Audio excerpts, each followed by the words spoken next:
আসসালামু আলাইকুম বন্ধুরা। শীতকাল চলে যাচ্ছে, প্রায় গরমকাল চলে আসছে। এ সময়ে মুরগিকে বিভিন্ন ধরনের রোগে আক্রান্ত করে।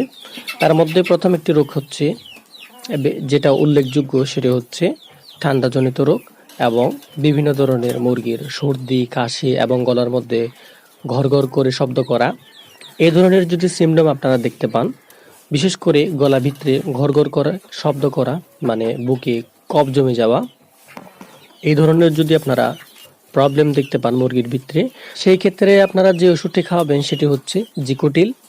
এই ওষুধটি আপনারা ছোট থেকে বড় যে কোনো ধরনের মুরগিকে 1 লিটার পানিতে 1 ml করে আপনারা মিক্স করে খেতে দিবেন।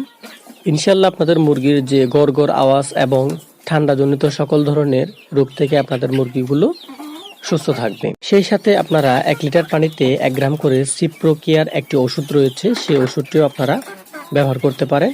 ইনশাল্লাহ এই দুটি ওষুধ ব্যবহার করলে আপনাদের মুরগিগুলো সুস্থ থাকবে এবং যদি রোগে আক্রান্ত হয়ে যায় সে রোগ থেকে রেহাই পাবে।